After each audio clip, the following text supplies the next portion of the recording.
I'm Umaru Sanda Amadou here tonight with Eno Safo. And coming up over the next 90 minutes, doctors at Kolebu Teaching Hospital threaten to lay down their tools on May 2nd if the hospital management fails to address some concerns. Tonight we'll be telling you what the concerns are. Also coming up on Eyewitness News, Ministry of Lands and Natural Resources announces establishment of an interim management team to oversee operations of Adamus Resources Limited following a petition against revocation of the company's mining lease. And later on Eyewitness News, former managing director of Gihog Distilleries, Maxwell Kofi Juma, still in Yoko custody after failing to meet 55 million Citi bail condition. Stay with 97.3 Citi FM for more on this and many other stories on Eyewitness News. And in business, annual inflation drops to 14.6% in 2025. That's in 50 minutes from the Citi Business Desk. Eyewitness News is live across Ghana on a number of affiliate stations and across the globe on citinewsroom.com. Your comments are welcome on the WhatsApp number 0539 986 996 0539 986 996. You can also go on Twitter, now known as X, and mention my handle at Umaru Sanda or at Citi973 at the hashtag Eyewitness News, and the world will hear what you think. This is Eyewitness News on 97.3 Citi FM. We are coming to you from our studios in Accra. I am Umaru Sanda Amadou here with Eno Safo. We begin with Ghana's premier hospital, the Kolebu Teaching Hospital, and the doctors there. They are known as the Kolebu Doctors Association, KODA. They are planning to embark on a strike from Saturday, and this has to do with an issue they have with the hospital management. Let's speak to the leader, one of the leaders of the group. In fact, Dr. Jojo Nyamiche Beidu is the secretary to the Kolebu Doctors Association, KODA. Doc, you're welcome to Eyewitness News. Thank you, Umaru. Has it gotten to ahead to the extent that the only option out is a strike? Have you dealt with all internal issues relating to this matter with management? Yes, I would say so, because we've been dealing with this issue probably for the past 10 to 12 years, and this current leadership of the Kolebu Doctors Association has engaged management for more than 3 months now concerning this issue. The last communication between us and management was 1 and 2 weeks ago, after we had a meeting, a general meeting with the doctors, and we wrote to management with our concern. First concern was, for a couple of years now, the doctors have been driven out of the central lab, and they've not been able to have any space in the central lab to work. There are laboratory physicians in Ghana, and most of them are in Kolebu. They don't have any space to work, and they are supposed to train doctors in laboratory medicine. And they end up teaching in spaces which belong to the University of Ghana Medical School, instead of working in a space that is managed by the Kolebu Teaching Hospital. So this has been training laboratory physicians for the past few years, unfortunately. And it's been going on for the past 12 years, and we think we need to resolve this issue once and for all. We've sat down with management in a couple of meetings. Concerns were made known to management, and we're hoping the management will take us serious and solve this issue. But we don't think management has done that. In a letter that was written to them about 2 to 3 weeks ago, we made it clear that by the end of today, if there's no positive response from management, then we would have no option but to embark on an industrial action, which would start on Monday, on the 4th, not Saturday, Monday, the 4th of May. Okay, before you go to the other issue for which reason you are calling this strike, let me understand. When you say you are restricted from using the central lab, what happens in the lab? And you've said too that your doctors teach people there. What is the reason for the restriction? What did the hospital say to you was the reason for restricting doctors? Okay. So the laboratory space, I mean, just like every space in the hospital, comprises of different groups of people. There's no space in the hospital that's just one cadre of staff work. When, for example, when you go to a clinic or the OPD, which we all know, you don't only see doctors over there. You meet doctors, you meet nurses, there are orderlies, there are staff from the biostats department. They all work together to make the OPD work. So just like that, in the laboratory space, there are laboratory scientists, there are laboratory physicians as well. There are orderlies who work there as well. But for some time now, after laboratory scientists were trained, for a while they have access to career development, it seems they came into a conclusion that they don't need doctors in the laboratory. But doctors have been trained to work in the laboratory in Ghana since the 60s. The famous name, Noguchi, was a laboratory physician who worked in Ghana. So we don't think that assertion by the laboratory scientists is right. And in any world-class institution, which Kolebu claims to be, there are laboratory physicians who work in the lab, and the lab is actually headed by a laboratory physician and not a laboratory scientist. Okay. The technical head of the laboratory is a laboratory scientist, but the head of the laboratory sub-BMC is always a laboratory physician, and they always work hand in hand to make sure that we churn out good results. Have the professionals in the lab space, lab technicians, etc., said to you that they cannot manage on their own, for which reason they need a doctor, properly so called, to come to their aid and assistance? Okay. So, point of correction, they don't need to say they don't need doctors to work over there, or they can't work on their own. They are not supposed to work alone over there. Educate me, but what I see when I go as a layman to the hospital is that you, the doctor, prescribes something to me and says go to the lab. And when I go to the lab officer knows exactly what to do. And that data is brought to you for interpretation. So do you not have to work, on parallel lines in this particular matter? So that do the lab people come to, say, your consulting room to try help you read your scans, for instance? They don't, do they? So this is a misconception. For instance, when you go to any big institution, so there are different levels of healthcare. I'm sure a few weeks ago you heard the presidency launching the free primary healthcare. So there are different levels of healthcare. And because there are different levels of healthcare, when you go to institutions, you see different cadre of staff over there. For example, when you go to a radiology department in a district hospital, you would usually see only radiographers and sonographers. You are not likely to see a radiologist. That's a doctor who is specialized in radiology over there. But there's no way you come to Kolebu, go to a radiology department, and you won't see a doctor over there. There are tens of radiology specialists in Kolebu teaching hospital at the moment. And there's the same way over here. In the laboratory, in Kolebu teaching hospital, there are laboratory physicians. They are trained pathologists. They are trained hematologists. They are trained chemical pathologists. And who trained microbiologists, who all work in the laboratory space. So you can't say doctors are not needed and microbiologists shouldn't be trained, hematologists shouldn't be trained. All hematologists are laboratory physicians, if you care to know. And they are all supposed to work in the laboratory space. And the laboratory scientists don't have the power to say that they don't need laboratory physicians to work there.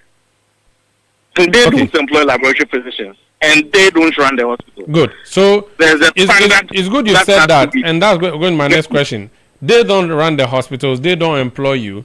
The ones who employ you and run the hospitals say, stay away. Why don't you focus on what assignment you have been given and let other people play other roles? I mean, is that really a reason you should go on a strike for? The one who runs the hospital hasn't said we should stay away. The laboratory physicians were driven out of the laboratory and they were threatened of bodily harm if they ever return to the laboratory, and that's why they've stayed away for this long. The management, they've tried several ways to make sure that the laboratory physicians return there, but we don't think they've done well enough to make sure that they return to the laboratory, and that's why we sat with them a couple of times, and we've encouraged them that they should make sure at least the laboratory physicians have a space in the laboratory to work as they've been trained to do, and not pesh with the University of Ghana medical school staff to work. Because if you say the hospital says we should leave the lab to the laboratory scientists, then why do we send Kolebu samples to the University of Ghana medical school lab for the laboratory physicians over there to run samples for us and give us reports? Because we need them. And because we need them, and that's why we have to get them into the space which they have the right to occupy, and not to be patient with the University of Ghana Medical School. Okay, let's go to the other leg of your complaints. The new government campaigned on a 24-hour economy. Kolebu Teaching Hospital Management says it intends to run a 24-hour OPD services. You are saying that no, you do not agree to that, and as a result, you are going to go on strike. Please explain it to me. What exactly your position is? Okay. So the strike action is mainly on the laboratory issue. We also wrote to the hospital concerning this 24-hour OPD services they wanted to roll out. As of now, I'm sure Kolebu management is very well aware that they don't have the resources to run that. And I think they should make it clear. And if they want to run it, there should be a clear policy document which is feasible and not just a written memo to HODs to start 24-hour OPD. So we wrote back to management that we don't think at this moment there are enough resources in the hospital to run that 24-hour OPD. Residents in the hospital are not staff of the hospital. That's number one. Residents are in the hospital to train as specialists. They work under consultants and they never run an OPD alone. They don't operate in the hospital independently. They always work with their consultants. So if you write a memo instructing HODs to run a 24-hour OPD that is led by residents in the night, it's basically illegal and it's not plausible. And that is why we wrote back to management that they should make it clear. They should give us a clear document on how feasible that is. They should let us know that the resources are available, including human resource, that's one, nurses, doctors. At this moment, they will need to employ new staff to run that OPD if they want to, which they have not. So that is the main issue, and that's what we wrote to management for. So we didn't write to management to say it won't be done, but we've written to management to say it is not possible at the moment, and they should give us a clear document to make sure that this is how we are going to run it, and it's going to be feasible if we start running it. Okay, so you are saying that you have no qualms running a 24-hour OPD service to the extent that the necessary human resource is provided. Is that the understanding I should have? All resources and not just human resources. If all resources are available, why not? If someone has been employed to run OPDs just in the evenings and the person is trained, there are consultants in the night, there are specialists in the night, there are residents in the night who work hand in hand with nurses, orderlies, biostat staff, everyone available in the night. Why not? It will be run. My experience with Kolebu Teaching Hospital, there are doctors and you run shift. The nurses run shift. Even the people at the front office run shifts. How different is this new 24-hour OPD? For which reason the shift system you currently have cannot support same? So the shift system pertains to mostly nurses and other cadre of staff. Doctors generally do not run shifts. Really? I see doctors come in the evening and close in the morning. I see doctors, unless maybe it's a different department, but I do see doctors leave in the morning, some come in the morning. So generally, doctors don't run shifts. When you go to other departments, such as the OPD, no one runs a night shift at the OPD. And I mean, generally, the world over, no one runs a night OPD anywhere in the world. You can go to Mayo Clinic. You can go to all the clinics that our big politicians go when they are not well. No one runs a night OPD over there. Oh, the politician shade, you don't bring that one. Let's leave that one out. But are you saying that if I went to my regular hospital or clinic here in Ghana, private hospital, you see a doctor, it's a private hospital, you see a doctor on a night shift. But if you go to any government hospital, apart from the polyclinic where they run a night OPD or emergency services over there, just like Kolebu where there are doctors at night at the emergency, just like Kolebu where there's a doctor on cover in almost every department in the night. It's not like the doctor should run a shift system. So I'm a surgeon. When I come to work, I work depending on what I have to do. If I'm in theater, till I'm done with my cases, I don't leave. So I could operate from morning till night. Once I'm done, I leave. There's a doctor who covers the whole department for the night. But I don't run a shift system. If I come and I have to run an OPD on a Wednesday, which I run OPD, I come and I run my OPD. When I'm done with my OPD, I'm on duty. And if there are any cases that come in, I'll be called. And I'll come and see any emergency that comes through. But generally, we don't run a shift system over here. There are few departments that run shift systems, which are the emergency and a few other departments. I'll go back to my question as we conclude. The first question, which has to do with if this is the last option available. After you serve the notice of strike, have you heard anything from management? Have you heard anything from the Ministry of Health? And again, when you call on when you embark on this strike, is it every doctor in Kolebu who would be embarking on this strike in solidarity, or some doctors? And is the Ghana Medical Association aware and is it endorsing this strike of yours? So yes, this is the last option we have. So I think we've engaged management enough, and I don't think they've come back to us in good faith. At our last general meeting, I must say to you that the president of the Ghana Medical Association, who is also a member of the Kolebu Doctors Association, was present. And we are backed by the Ghana Medical Association. Every doctor in the hospital would take part in this strike action. Regardless of the department, so the surgical department, the OPS and gynae. So it will be rolled out in phases. Okay. Just like it's done every time in the hospital. I mean, we don't stop working everywhere. Generally, we'll start from OPD service before we move to emergencies and later to inpatients.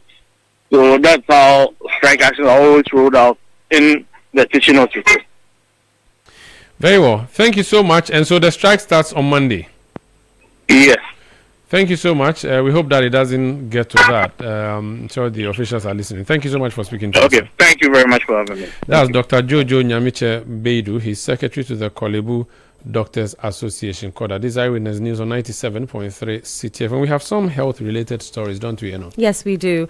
The Central Regional Directorate of the Ghana Health Service is set to conduct an extensive review of maternal healthcare procedures in the Ewutu-Senya East Municipality. This follows the demise of a pregnant woman at the Kaswa Mother and Child Hospital, allegedly caused by the refusal of medical officers to conduct a requested CS over the lack of space in the hospital's recovery ward. The incident has caused several other women to share their ordeals experienced at public health facilities within the Ewutu-Senya East Municipality. Speaking to Citi News, the Ewutu-Senya East Municipal Health Director, Dr. Stanley Yedu, said the committee set up to probe the matter will make recommendations to shape future care procedures. It's unfortunate that we should have a maternal mortality The service sees maternal mortality as a very, very serious issue. And indeed, our regional director, Dr. Alberta Brichum-Yako, since her assumption of office, had made it clear that we will do everything that it takes to make sure that women who go to deliver do not die and return to their families. And so I have absolute confidence that the team that has been set up, this team is made up of consultant obstetrician, gynecologists, senior midwives. There's a legal person there and other people who we believe that will come and support us to investigate the outcome or whatever happened at mother and child. So we believe that we'll definitely get to the bottom of this issue. Owutu-Senya East Municipal Health Director Dr. Stanley Yedu. Lightwave e-healthcare solutions has sued the Minister for Health, Kwabena Mensah-Kando, over what it describes as false and damaging public statements. According to the company, it fully executed contracts signed with the ministry in 2016 and 2019, contrary to the minister's assertions. The suit, filed at the General Jurisdiction Division of the High Court, is seeking a declaration that the minister's comments amount to malicious falsehood and have caused both reputational and financial harm to the company and its affiliates. His lawyer for Lightwave, Eddie Harvey, speaking to Citi News. What we have filed in court, which is the writ of summons and statement of claim, contains all a summary of the issues my client has against Lightwave. It primarily involves certain statements there by Mr. Akando, which statements we have time and time again sought from him by way of letters, evidence in respect of same, but same has not been provided. So it is on the premise of all these things that unfortunately Lightwave has no choice but to commence proceedings in a court of law. That is what I will say for now. Respectfully. Okay, so basically this is a defamation suit. It hinges more on libel than defamation. Lawyer for Lightwave e-healthcare solutions, Eddie Harvey. This Eyewitness News on 97.3 Citi FM. We are coming to you from our studios in Accra. Around the globe, we are on citinewsroom.com and a number of affiliate stations, including, and please share the affiliate stations with us. In the Western region, we're on Adrimpa 100.7 FM in Takwa, Beach 105.5 FM and Sky 93.5 FM, both in Takrady. In the Bunu region, we're live on Green and 95.9 FM in Sunyani. In the Ashanti region, we're on Adrimpa 99.9 FM in Nkarie. In the Volta region, we're live on Heritage 107.3 FM in Hohoi. Freedom 88.1 FM in Sogakope. In the northern region, we're live on Radio Gaki 88.3 FM in Saboba. In the upper east, Quality 88.7 FM in Garu. And if you're in Bolgatanga, you're listening to us on Bolga 102.7 FM. In the northeast region, we're live on Nobia 98.1 FM in Nalarugu, as well as Radio Jimbali 107.3 megahertz in Jimbali. And in the upper west, we're live on Pupili 92.7 FM in Wa. We're also on YouTube. We're on Facebook. Just look for Citi FM. This is Eyewitness News on 97.3 Citi FM. Eyewitness News. Be there as it happens. Momo. It has made life happen in lots of good ways. Mr. Kwanzaa, Mensah insurance claim no. It has put together beautiful weddings. It has filled the bellies of boys at their favorite watchy joint. My guy, stop. Who they chop cancel these days? It has made millions of businesses possible. Mensah no. We are back in business. With just a few taps, money moves faster, easier, and safer. Momo understands the weight of your trust in us. We continuously enhance security with features like self-paying reset to help you protect your money. Momo will only call you with 0244 300,000. No MTN or Momo staff will call or ask for your PIN or one-time password. Do not transfer funds to anyone whose identity you have not verified. Do not approve any prompts you have not initiated. Momo, still Wunsaka. Looking for engineering excellence you can trust? Welcome to Left Signature Limited, driving progress through technology and engineering excellence. From expert electrical engineering design, installation, power systems, renewable energy, automation and control, to reliable data center and managed services, power infrastructure, network connectivity, server virtualization, cloud integration and data security, and cutting-edge software development, custom business applications, web and mobile apps, cloud and DevOps solutions. Integrity, safety, accountability, teamwork. That's the Left Signature promise. And now, introducing the Left Power app. Request for our services anytime, anywhere. Available on the Play Store, App Store, and on the web. Ready to power your success? Choose Left Signature Limited. Visit www.leftsignature.com. Call +233 256 111 811.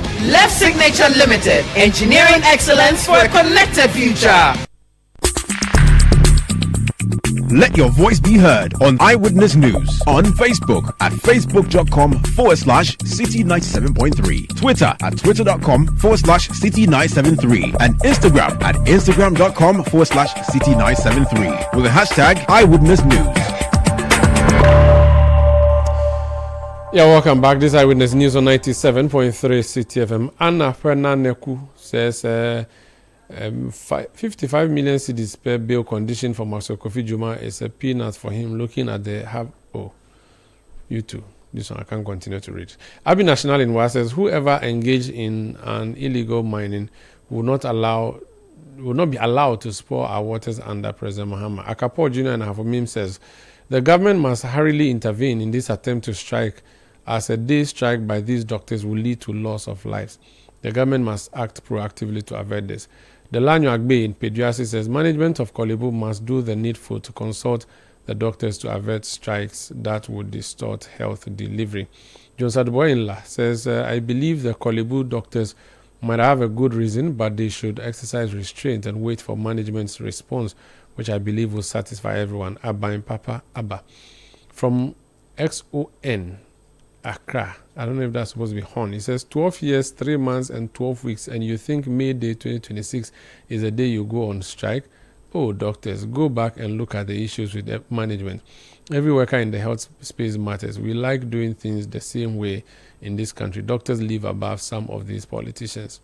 You can send your message to 0539 986 996, 0539 986 996. Let's talk about mining now, shall we? The Ministry of Lands and Natural Resources, Emmanuel Amakofibua, has disclosed that an interim mine management team has been set up to oversee the Adamus mine following a petition submitted to the ministry by Adamus Resources Limited. Speaking at a press conference, the minister further revealed that a committee has been established to review the petition and is expected to report back within 2 weeks. Addressing the press, he explained that the decision to constitute an interim management team is in the interest of protecting the investment made by Adamus Resources Limited. I just had a very constructive meeting. The Minerals Commission, the Adamus Mine Management and their team. I have also just received from them a petition requesting for administrative review and reversal of the decision that has been made to revoke the leases. I haven't considered that on a sober reflection. There are two things that I've done.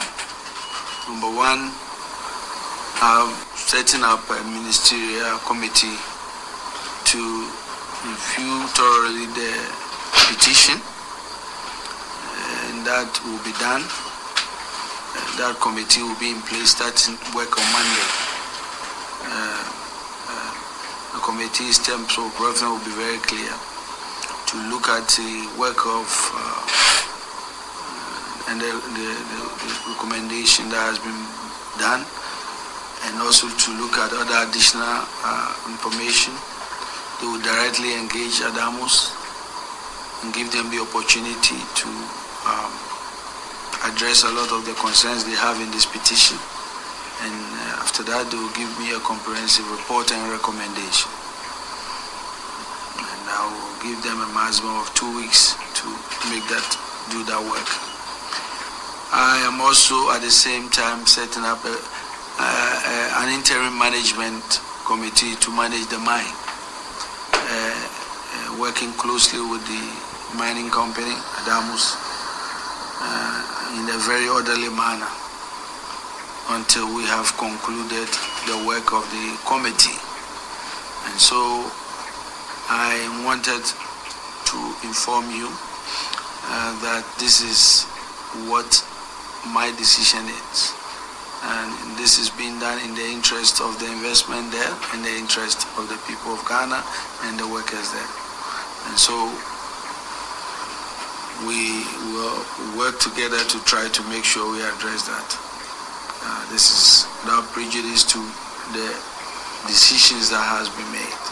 But it's very important that as a minister, I look at the petition that has been brought and get a bigger picture to come to a conclusion. Minister of Lands and Natural Resources Emmanuel Amakofi Boa. Meanwhile, the founder and chief executive officer of Nguvu Mining Limited, which also operates the Adamus mine, Angela List, has expressed appreciation to the government for its decision to accept and review the company's petition seeking a reversal of the revocation of its mining license. I would like to thank His Excellency, the President of the Republic, and the Minister for Lands and Natural Resources and the Member of Parliament for Elembele, who happens to be our Member of Parliament as well, for graciously giving us the opportunity to be heard.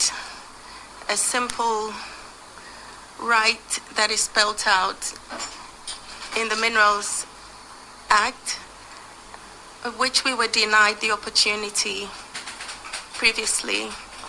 We regret the series of events that have ensued over the last few days.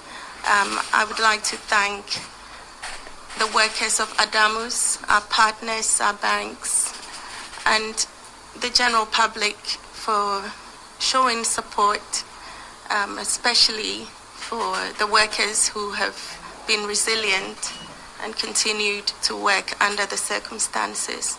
I'd like to also thank you, members of the media, for your balanced reportage on the matters. It is our fervent hope, Honourable Minister, that the petition we have presented today, which details all the documentary evidence refuting the allegations that were leveled against us by the Minerals Commission, and that you will consider the actions taken in light of all of this evidence. As you know, we consider ourselves one of the responsible large-scale mining companies. We have presented here ample evidence of all the actions that we have taken over the years, trying to combat the menace of illegal mining. As the mining leaseholder, we have no reason to engage in illegal mining and will never condone in that. I want to, on behalf of the company, personally assure you of our continued commitment to fighting illegal mining, and to assure you that we will work with the supervisory team that you will set up to. Angela List is the founder and chief executive officer of Nguvu Mining Limited, which also operates the Adamus mine. Let's get more from the Ministry of Lands and Natural Resources now. Parkwesi Shandoff is a media relations officer for the ministry. Parkwesi, you're welcome to Eyewitness News. Yeah, thank you, Mario. Good evening. So the understanding is what? The suspension has been suspended for a committee to look into the petition. Is that the action point from Adamus Mining? Absolutely not. The revocation, as announced earlier by the minister, still stands. Indeed, it is fully in force. However, while it still remains, the minister, on humanitarian grounds, has decided to constitute an independent fact-finding committee to examine the merit or the, if you like, the content of the petition. Subsequent to which, if you will work with the recommendation of the committee in question. In the meantime, An interim management committee has also been set up. Indeed, it will be inaugurated next week to supervise the operation of Adamos with reps from Adamos itself. But the majority composition of that committee would not be from Adamos. So this is where we are now. Basically, the revocation is still in force while this review process currently is ongoing. So there's a possibility that the committee's findings may exonerate Adamos Mining, which then means that their lease will be returned to them and they will go back to work. Well, the revocation was based on the report of the Chief Inspector of Mines. Indeed, it was multiple layers of reports. First, a report came from the regional level. Then the sector minister ordered another one to be done just to corroborate the facts at the regional level. And we were overwhelmingly convinced, based on the evidence, that, look, indeed, there was the need to revoke the license. However, like I indicated, we've come to a point where they have advanced a counter argument or petition. So the committee would look into that. Whatever the outcome is, it will be duly communicated. And how soon before the committee comes with this work? Its report, I beg your pardon. So initially, the minister was considering a maximum duration of 2 weeks, but it appears for the sake of thoroughness and due diligence, there is a possibility that the work of the committee would extend between the initial 2 weeks that was mentioned. And so give and take, let's look at maximum 3 weeks. We should come to final closure on this matter. The workers of Adamos, what should they be doing in the interim? And the companies, what does it have to be doing in the interim?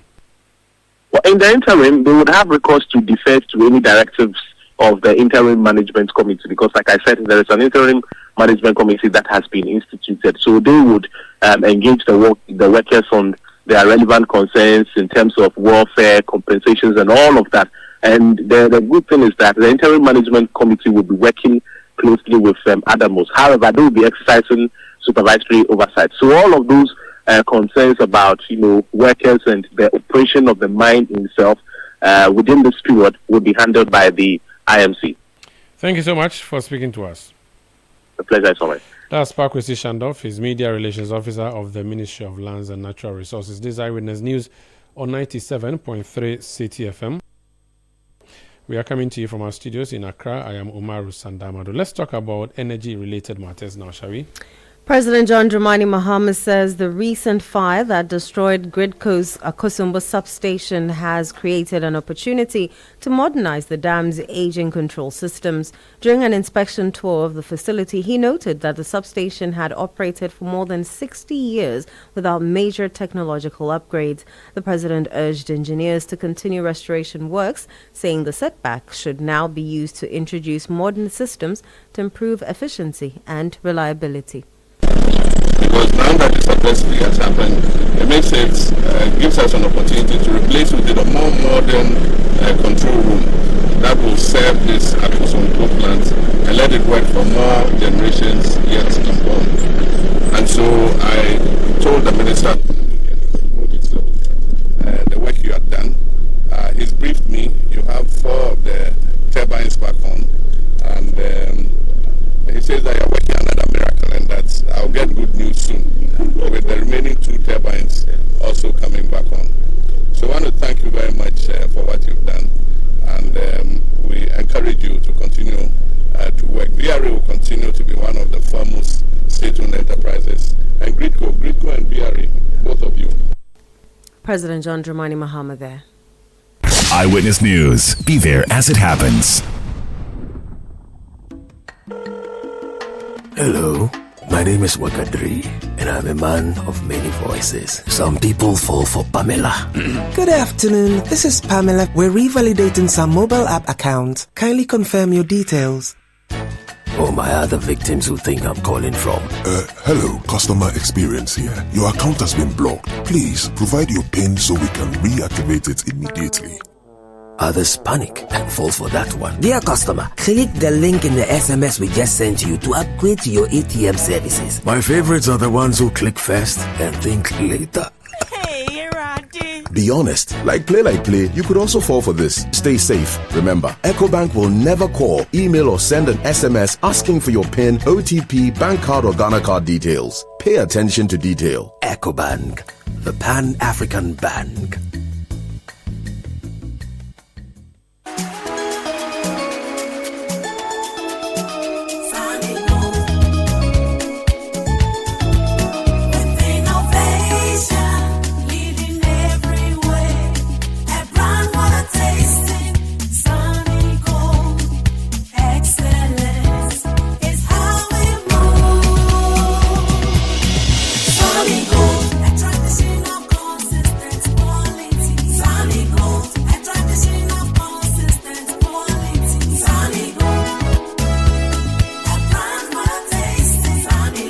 Sunny Gold Brown Sugar, available in a shop near you. Sunny Gold. Wakashi. This advert is FDA approved.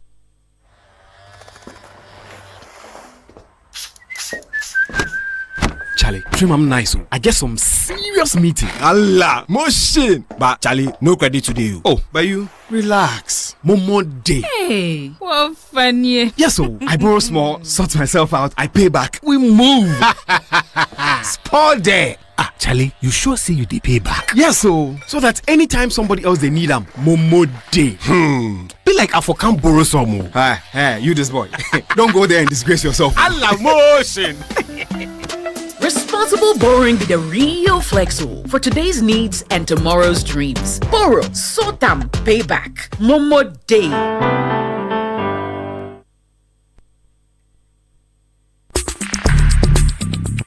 Let your voice be heard on Eyewitness News on Facebook at facebook.com/Citi97.3, Twitter at twitter.com/Citi973, and Instagram at instagram.com/Citi973 with the hashtag Eyewitness News.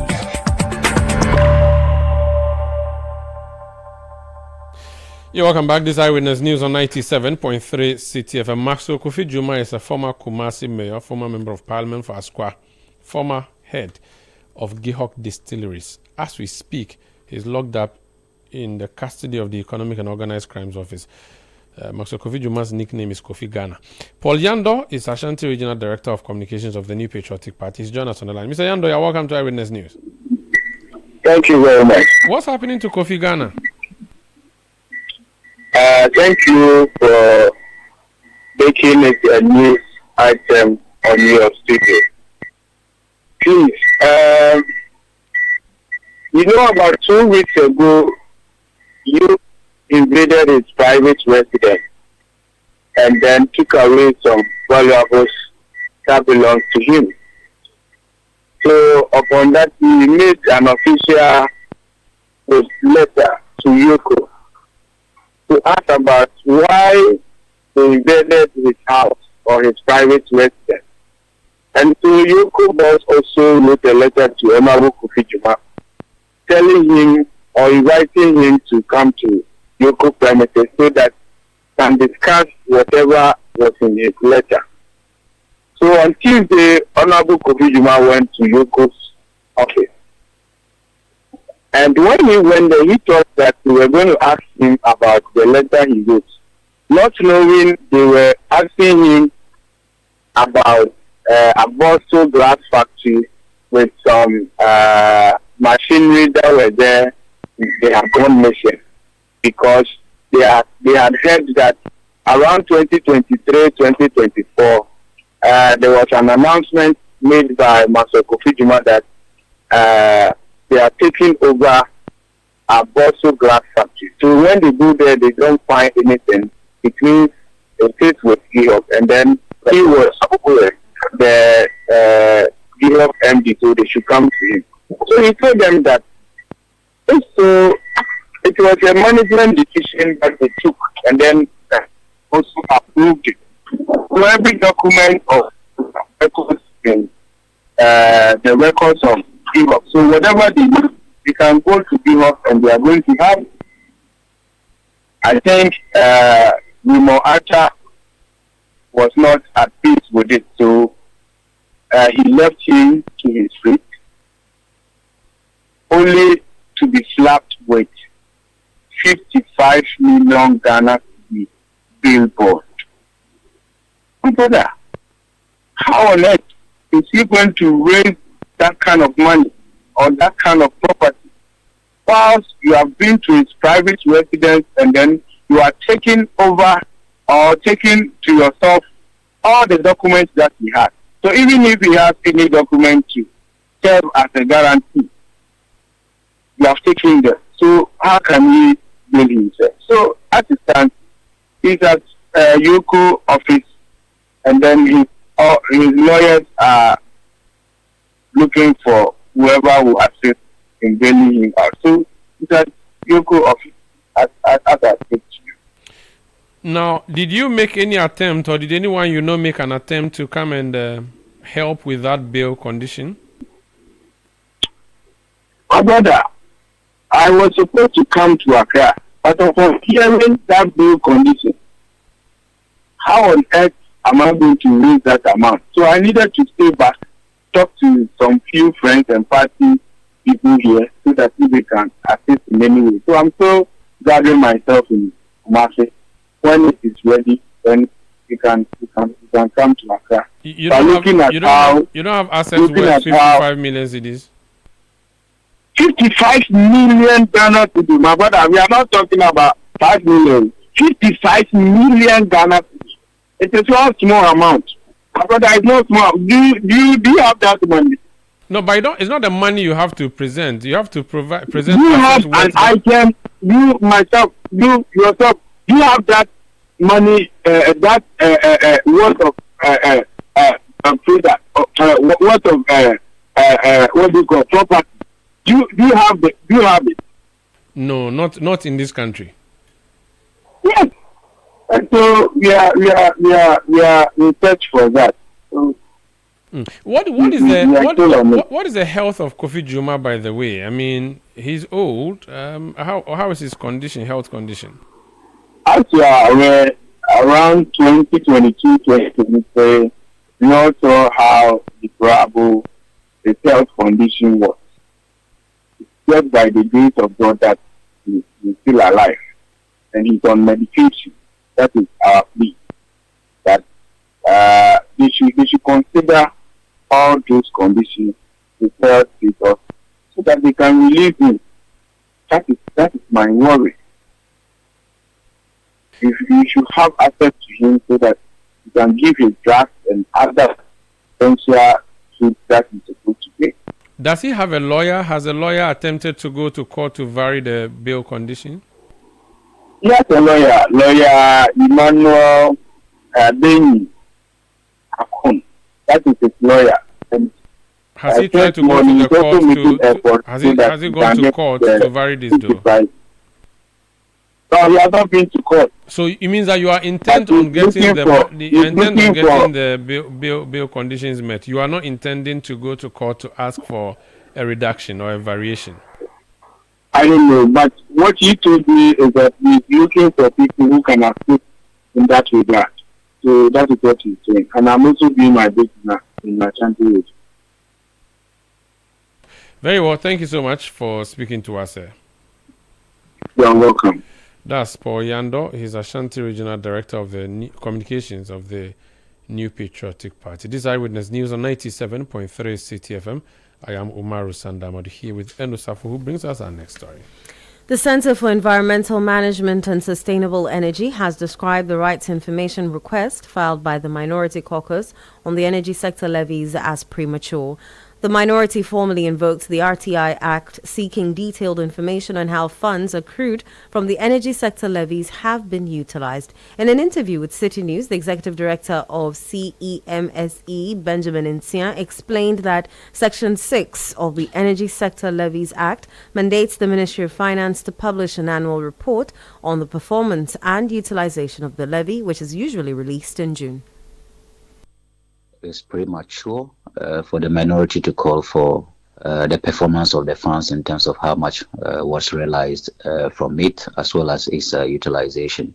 I'm of the opinion that the Section 6 of the Energy Sector Levy Act mandates the Ministry of Finance to publish annual reports on the performance of the various levies in the Act. And if you look at the amendment, currently we don't even have one Ghana Citi levy on the build-up or in the Act. We rather have what we call energy sector shortfall and debt repayment levy.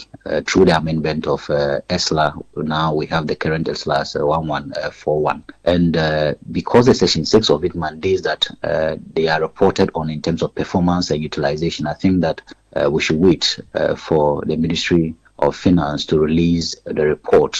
Historically, I think the reports are mostly released before the year budget, somewhere around June. And I'm expecting that it's likely it comes around June. If it delays, then I think a minority can now press on government to release. You heard the Executive Director of the Center for Environmental Management and Sustainable Energy, Benjamin Insia. Child Rights International says delays in handling child abuse cases are worsening trauma for victims and undermining justice. At a press conference in Accra, Executive Director Bright Appiah said a new report reviewing 899 cases across 10 regions found defilement accounts for nearly 60% of cases, with some pending in court for up to 10 years. The group is calling for strict timelines, specialized child courts, and a national digital tracking system to speed up cases. Where there's a prolonged judicial processes that causes psychological distress, trauma, and anxiety for child victims, educational disruption, with frequent court attendance and emotional distress leads to disruption in children's schooling. Then we look at the cycle of impunity, where people feel like nothing can be done about the case, so they don't. There's a weakening accountability system where people feel like they can still commit those offenses, or they can still continue to do the things that they are doing because the system is not offering them that kind of justice that they deserve. And then the re-traumatization, which is repeated in the lives of children because there is no proper healing process that the children go through, because there's no closure to the issues that have been dealt with. And then there are also issues of social stigma, where people look at children in a way that that affects their confidence, and then also how they need to develop and all that. So clearly, these are things that can easily affect children. So in our assessment, we realized that there must be a mandatory investigation and adjudication timelines for dealing with most of these cases that relate to children. Executive Director of Child Rights International, Bright Appiah. This is Eyewitness News on 97.3 Citi FM. We have Point Blank coming up next, but before then we have business news on Eyewitness News, which is brought to you by Republic Bank. We are the ones for you. Join the Republic verse. Do more, shine more. Pick up. Eyewitness News. Be there as it happens. Mr. Kojo, 1 minute before you go to work. The AC you said you want to fix, it won't work. Why? Because the electrician will come and chisel my wall. It will make my building weak. Wait, is that a puppy? No animals in my house, Kojo knows all the challenges about renting. That was his reality until he discovered Republic Bank. With Republic Bank's flexible mortgage solutions, you can move from tenant to homeowner quickly. Imagine stepping into your own home, a place for your family to grow and create memories. Big up. Join the Republic Verse. Republic Bank, we're the one for you.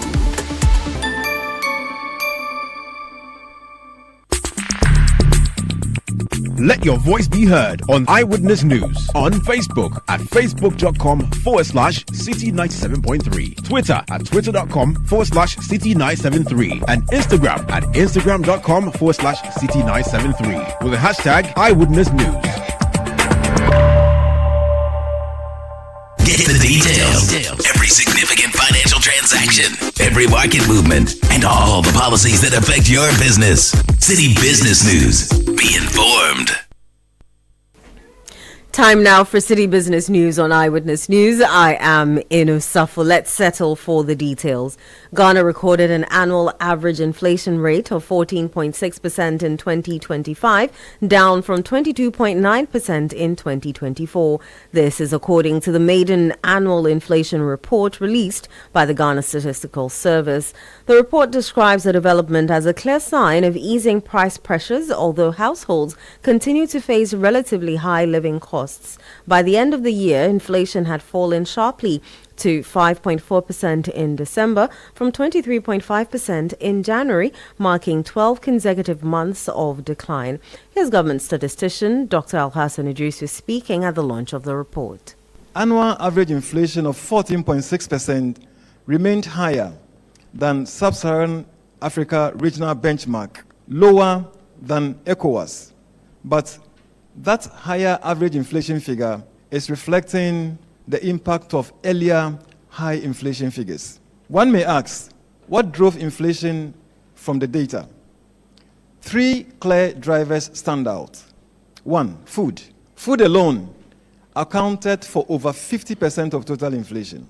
That tells us something important, that inflation in Ghana is still largely about what we eat. Second, domestic conditions. About 3/4 of inflation came from locally produced goods. This means inflation is not just imported, it is largely homegrown. Third, goods over services. Nearly 80% of inflation came from goods, especially essentials like food, fuel, and housing. Put simply, inflation in Ghana is driven by everyday essentials. Dr. Alhassan Idrisu is government statistician. The Office of the Registrar of Companies has extended the deadline for filing annual returns and renewing business names, offering relief to businesses facing compliance challenges. In a press release issued Tuesday, the ORC announced that the deadline has been moved from April 30, 2026 to June 30, 2026. The extension follows an operational review which reveals that a number of businesses require additional time to resolve documentation delays and meet regulatory requirements. The regulator describes the extension as a final opportunity for affected entities to regularize their status without facing immediate sanctions, while also encouraging broader compliance within the business community. The Finance Minister, Dr. Kasiel Atoforsen, has renewed calls for stronger tax compliance across all sectors of the economy, positioning domestic revenue mobilization as critical to sustaining economic growth and reducing reliance on debt. He made the remarks after personally filing his tax returns alongside his deputy in a move aimed at reinforcing public confidence in the tax system and promoting voluntary compliance. The action demonstrates a shared commitment to voluntary tax compliance and good governance. Nobody is above the tax law. Leading by example helps strengthen public trust in national institutions.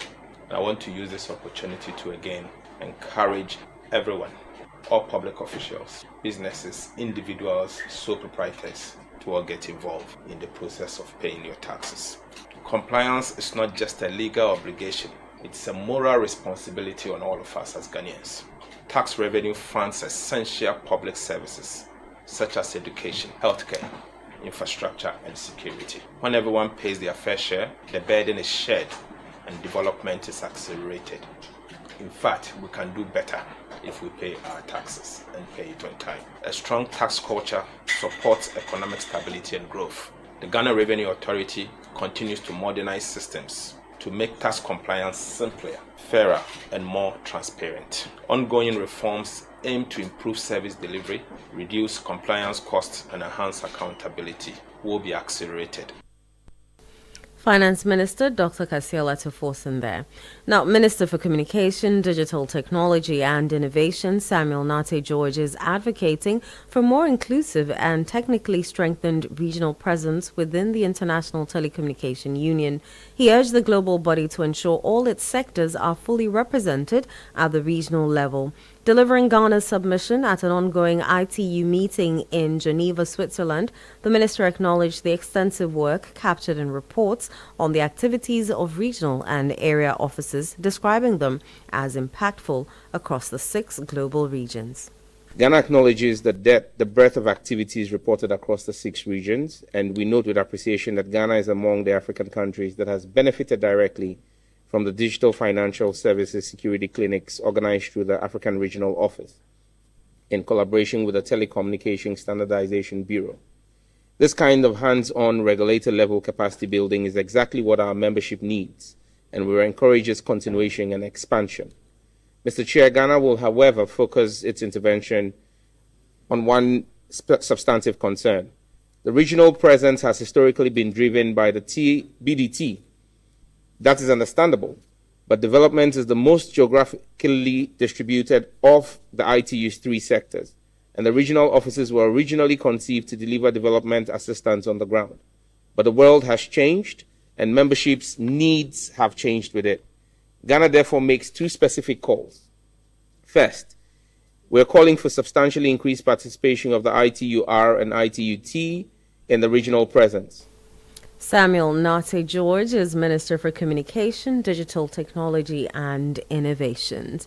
Telecommunications firm MTN Ghana is urging artists and stakeholders within the music value chain to tap into its Call It Tunes platform as an alternative revenue stream as the industry increasingly shifts towards digital monetization modules. Speaking on the sidelines of the MTN Digital Music Conference, Acting Chief Digital Officer at MTN Ghana, Bless Sefenu Agojo, emphasized the growing importance of digital platforms in unlocking sustainable income for creatives, particularly amid evolving consumption patterns.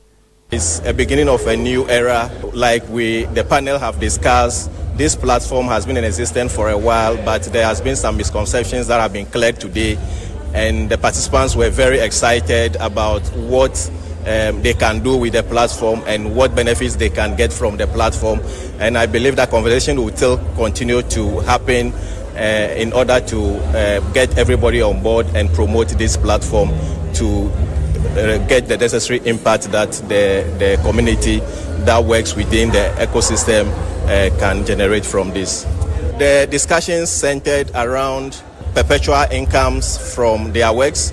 We are going to leverage on this based on also the recommendations and the comments from the participants and see how much more we can do in order to digitize the process and to kind of give the community, the artist community, the managers and then their collaborators access so they can see whatever is being done at the back end and what that translates into their pockets. And so that's really the focus going forward.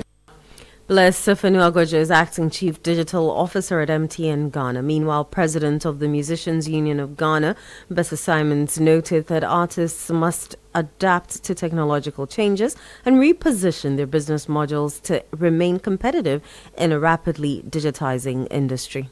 I think this is a very important meetings that should be happening between the stakeholders. As we all know, the system has changed. It's not about CDs or pen drives or anything. So when we engage the stakeholders like this, we get to know what is happening. Today, we all learned about CIBT. Those who don't know about it now. But for us, we bring all our members here. And we have the greatest numbers when it comes to music industry because we serve the whole nation. And after today, this is going to all our regional branches. It's going to the office. They're going to call meetings, talk about it. We're also going to engage MTN in traveling around the nation and getting into the nitty-gritty of this for the ordinary musician who doesn't have any label to know that there's another income stream here that they can tap into. So this is why we think this is all important. Bessa Simons is President of the Musicians Union of Ghana. And that's all for City Business News on Eyewitness News, brought to you by Republic Bank. We're the one for you. Join the Republic verse, do more, shine more, big up. I am Inu Safo. Up next is Points Blank. Eyewitness News. Be there as it happens. Electroland Ghana Limited, yeah, mamo, Achedia Casio. Where ya de my dready for woman, ye, a sansa muno credi, I saw ye ninty, yeah, mamo, Achedia Casia, Achedia Casia, ya de mo, enemy, every Accra, a quartamali, Ghana fanenina, Electroland, number 1. Nehianis Obeto Samsung, TCL, Media, any Nasco Niama, Electroland showroom, any Anamosi for one more Ghana fanenina, and also dial *928*8888 hash. Ubetumi so akọ register.electrolandraffles.com. Ana boye na watch ni ebosomi akrade yi bi. Na wetumi anya achede kese pa. Free TVs, ACs, fridges, gas cookers, washing machines, sound towers, mobile phones, any near kika ho ayede ma won kwa. Jumedi NLA Caritas platform no agiatu. Kai say inshishe kakra wo ho. Electroland Ghana, rewarding your loyalty the big way.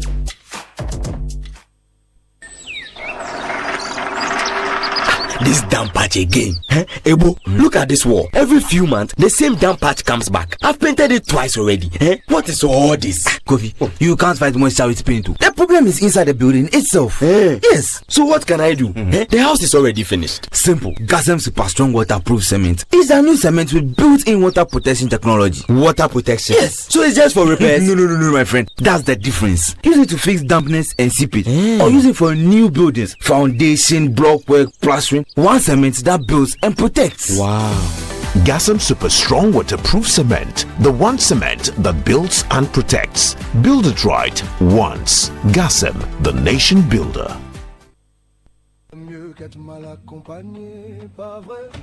World Cup is coming, and this time you're not just watching it, you're living it. Match Experience Hospitality is giving you front row access to football's biggest stage in absolute style. Think VIP stadium seating, exclusive lounges, gourmet dining, and priority access. No stress, no hassle, just pure football luxury. This isn't just a ticket. This is the World Cup experience. With over a decade as an official FIFA sales agent, Match Experience Hospitality knows exactly how to turn a match into a lifetime memory. So upgrade your World Cup. Call 055-155-1119. Visit matchexphospitality.com or walk into any Absa Bank branch, our official banking partner today. Match Experience Hospitality. Don't just watch the game, live it. Match Experience Hospitality is doing this with Absa Bank as its official banking partner and Glyco as your official travel insurance partner. Are you planning to relocate from your company office or house, whether across cities to another town or halfway around the country? You want a moving company you can depend on to get you there? Let me introduce you to Logistics Movers. We are here to help you every step of the way, from planning the move to unpacking the last box and settling into your office or home. We have the expertise, experience, and market understanding and offer fast, reliable, and professional transportation services in Ghana. Our main thrust is to successfully move your business, household items safely, on time, and hassle-free. You can call us on 0246-833-539 or 0244-342-465. You can also send us an email to info@logisticsmovers.com or check our website www.logisticsmovers.com. Why expose your company or household items to theft or damages when you are relocating if it's avoidable?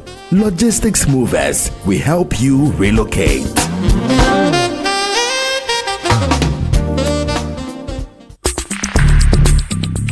Let your voice be heard on Eyewitness News on Facebook at facebook.com/Citi97.3, Twitter at twitter.com/Citi973, and Instagram at instagram.com/Citi973 with the hashtag Eyewitness News.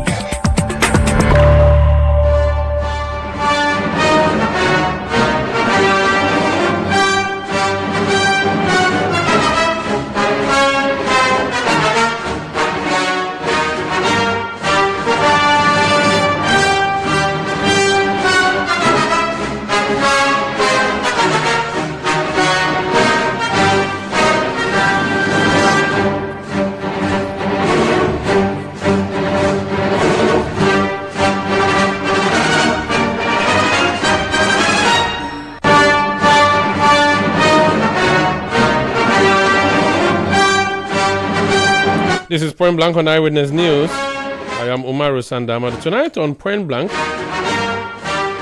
the majority in Parliament says the Bank of Ghana has so far incurred losses. The majority in Parliament says the Bank of Ghana has so far incurred losses of 16.7 billion cedis in efforts to transform Ghana's economy. The caucus says government interventions over the years have led to lower inflation, reduced monetary policy and lending rates, as well as greater stability of the cedi. Addressing journalists, a member of the Finance Committee of Parliament and MP for Sanarigu, Honorable Atta Issa says the measures have made the economy more resilient amid ongoing tensions in the Middle East. Listen. I want to take few moments to help Ghanaians understand what these numbers mean, and just as importantly, what they do not mean. It is important for us to reflect on the mandate of the Bank of Ghana as it is enshrined in the Bank of Ghana's Act 2002, Act 612, and as amended by Act 918 of 2016 and Act 1158 of 2025, and under the Public Financial Management Act 2016, Act 921. Its mandate is set out in law. One is to maintain price stability, ensure stability of the financial system, manage Ghana's foreign reserve, and support overall economic stability. It is not and was never intended to be a profit maximization institution. The mistake any observer can make in reading these results is to judge a central bank by the standard of a commercial company. The right test of a central bank's annual performance is whether it has delivered on its statutory mandate, and by that test, 2025 was a year of significant achievement. Ladies and gentlemen of the press, let me state the headline numbers to indicate the financial results as published by the Bank of Ghana. The bank reported a net cost, or to some people, loss for 2025 of 15.6 billion Ghana cedis, compared to a loss of 9.4 billion Ghana cedis in 2024. Other comprehensive income recorded a charge of 19.32 billion, reflecting the impact of a stronger cedi on the cedi value of the bank foreign reserves. I'll take time and explain them. The net equity position of the bank stood at negative 61.3 billion as at the end of 2024, down from a positive 1.2 billion compared to a negative equity of 35 billion as at the end of 2025, cumulatively bringing the net equity position of the bank to about 96.3 billion. This simply means that as at the time President Mahama assumed office, the total negative equity position of Bank of Ghana was 61.3 billion. Meanwhile, as at 2021, we had a positive net equity of 1.2 billion Ghana cedis. These numbers reflect the cost of work that was done. What have we achieved to see this cost over the past 1 year? Ghana's economy has been transformed. Inflation has fallen from 23.8% as at the end of 2024 to 5.4% by the end of 2025, and to 3.2% by March of this year, the 15th consecutive month of decline. For the woman buying tomato at the market, that means the price of a basket of food is stable and not increasing drastically as it did a year ago. For the family paying school fees, electricity, and hospital costs, the stability is real. What lower inflation made possible? What made the lower inflation possible? The cost of 16.7 billion cost was incurred in 2025 through the Bank of Ghana open market operation, interest paid to absorb excess liquidity in the market. This led to inflation falling from 54.1% in 2022 to 3.2% in March this year. The monetary policy rate of government, that forms the basis of the Ghana reference rate and the interbank rate, fell from about 30%, that made cost of doing business so expensive, to about 14%. Lending rate has also fallen from about 35.6% in 2022 to 19.2% as at the end of 2025. Private capital demands, the real credit growth available to the private sector, also grew by 0.2%, and it has increased also to about 15.3% by February 2026. Government cost collapse in terms of the 91 Treasury bill rate, moving from about 35.2% in 2022 to 9% as at February 2026. And then long-term planning returns through the fixed contracts and the 3-year investment hiring plans became viable. And that's why you see a lot of development going on in the Bank of Ghana. And then confidence also surges. Consumer confidence has also increased from 79.2 percentage points to 111.7 percentage points as of January 2026. ladies and gentlemen, the stabilization of the cedi that we saw, which lost its value of 19% in 2024, for the first time in many years, gained its trend of 41% in 2025, and named the strongest currency of any emerging market in the world in 2025. The international reserve grew from 9.1 billion as at the end of 2024 to 13.8 billion as at the end of 2025, and now stood at 14.5 billion as at February 2026, the highest reserve Ghana has ever recorded in history. Policy rate has also seen a cut from 27% at the end of 2024 to 14% as at March 2026. The average lending rates have followed it down from 30.2% to 17.7%. That means cheaper loans for small business owners trying to expand, and farmer buying inputs, and trader who borrows to stock her shop, and the young couple buying for their first time. Ghana's public debt has fallen from about 62.5% of GDP to 45% of GDP as part of the broader stabilization effort of the Bank of Ghana and the Ministry of Finance. The economy grew by 6% in 2025 against a projected 4% in the year 2025. Businesses and consumer confidence are at record highs. These are the costs or the benefit as a result of the cost done by the Bank of Ghana. Consider where we would have been today had this not work been done. If you wanted to reduce the equity position of government, consider the effect we would have been suffering as a result of that decision. Inflation would have still been high at about 23.8%. CD would have still been weakening week after week.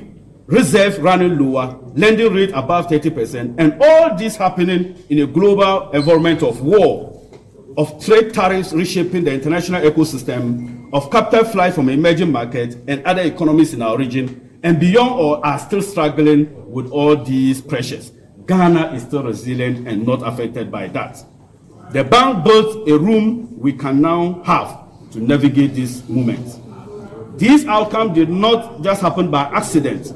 They are as a result of deliberate policy actions, and those actions had financial implications for the bank itself.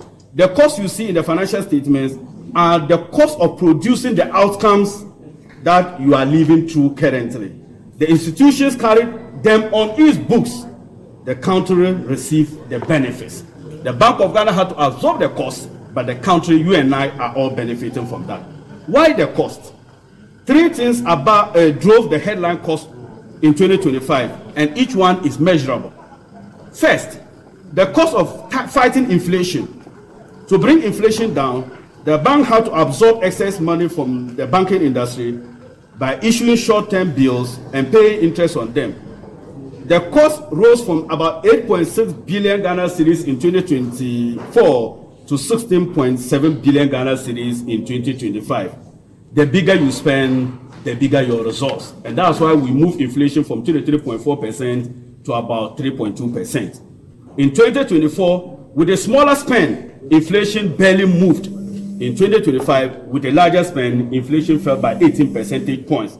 The cost was real and the result was real as well.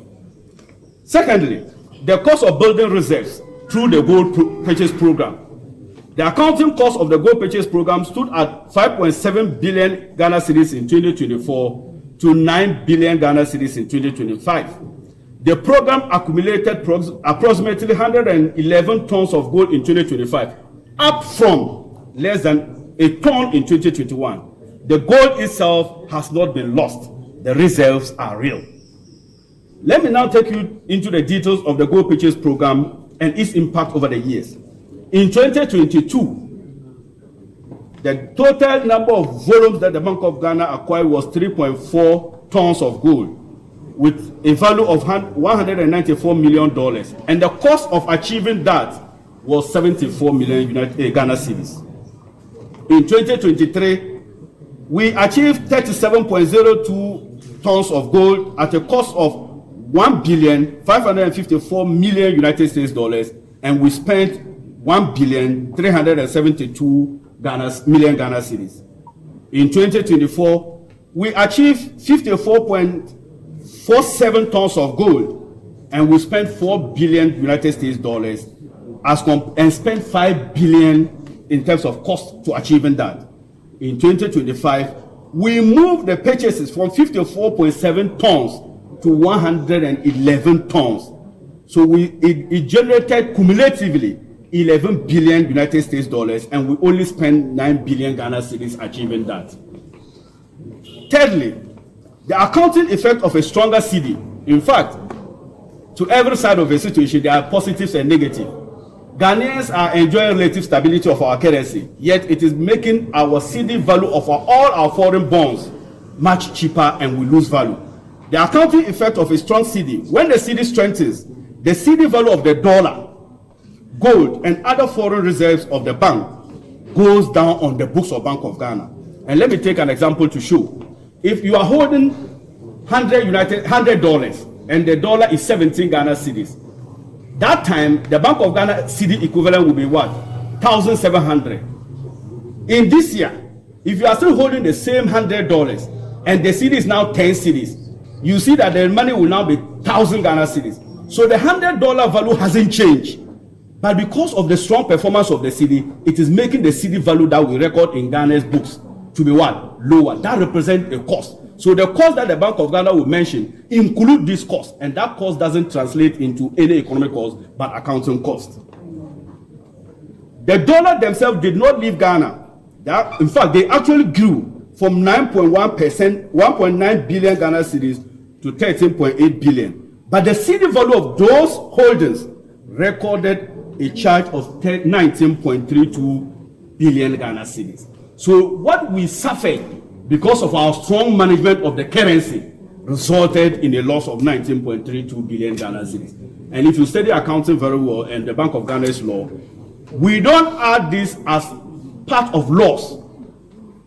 I'm just sounding this caution to the naysayers. They will be attempted to add other comprehensive income to loss of a year. You don't do that based on accounting, international accounting principles.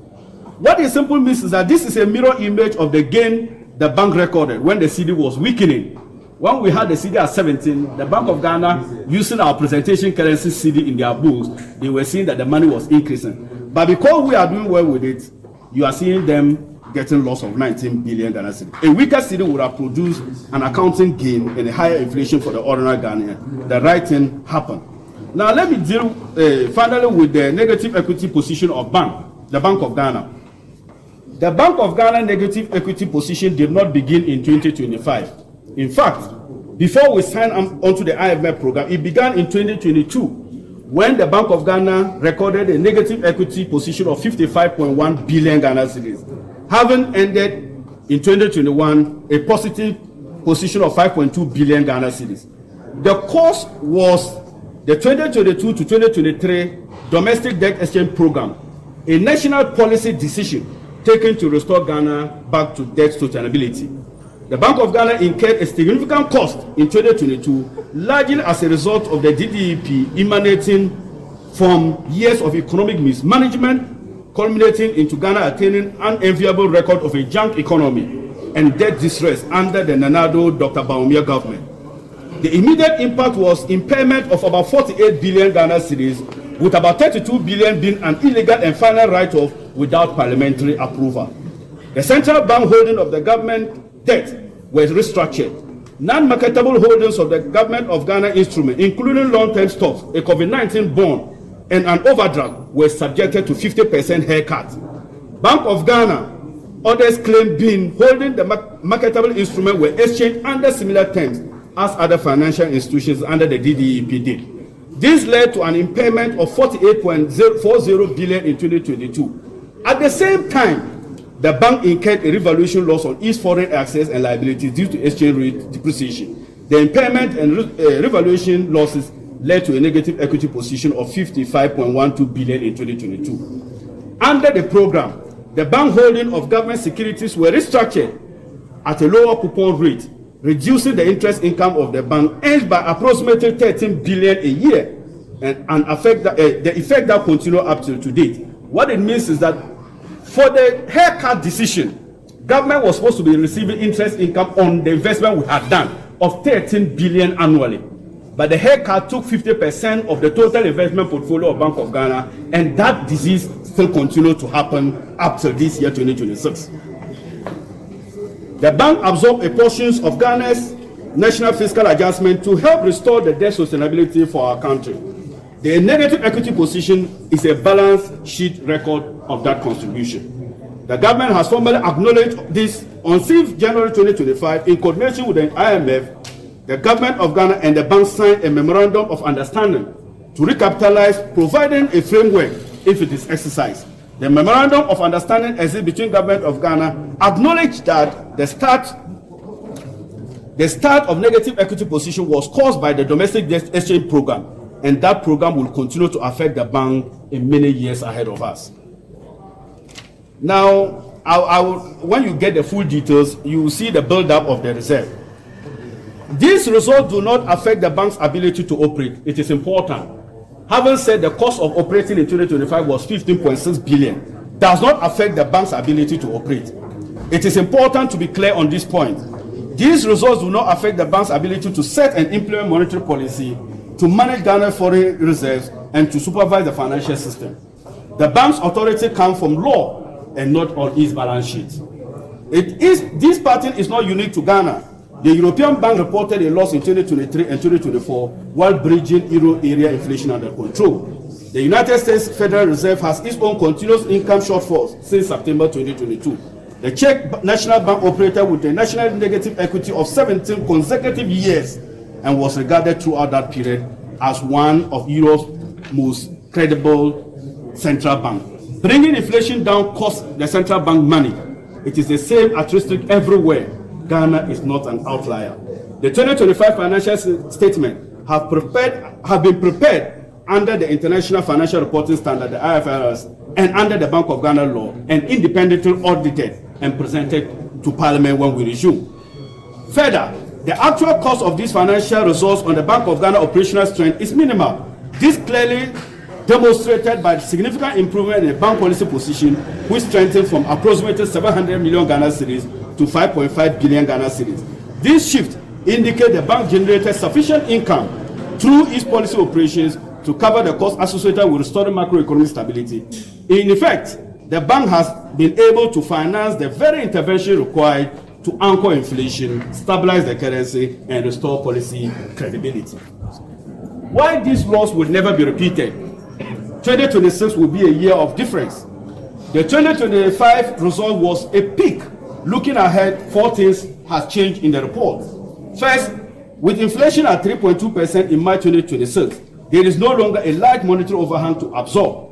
The cost of liquidity operations through the OMO falls structurally as inflation fight is won.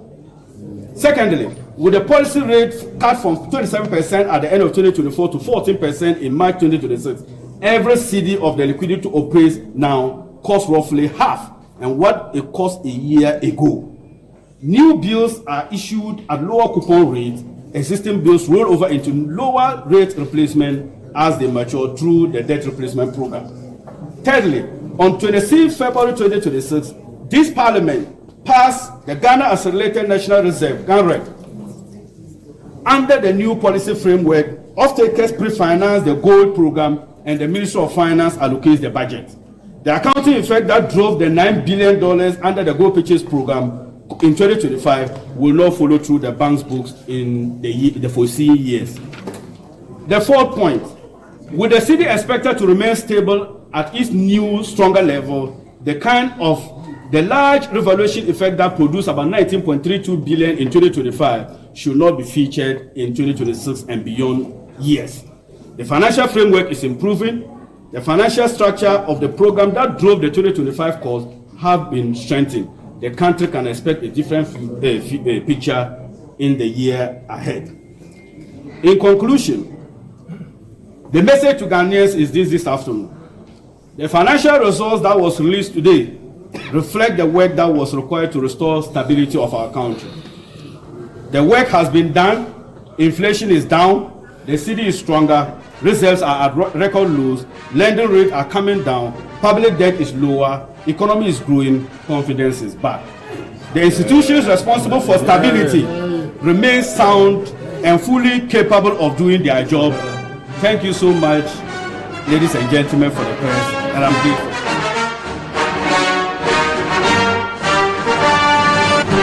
So that's the Honorable Atta Issa. He's NDC Member of Parliament for Sanarigo and Member of the Finance Committee of Parliament, speaking on the news relating to the Bank of Ghana's financial losses. Well, that would be it for Eyewitness News tonight, which came to you from our studios in Accra. I am Omar Rusanda Amadu. I did this with Eno Safo, produced tonight by Bevelyn London, Sami Wiafe, Julian Odami Asari, and Kobina Wilson. The technical support from Emmanuel Lati, Edwin Kwakofi, and the new media team helped us online. Stay tuned to 97.3 CTF and Relevant Radio, always.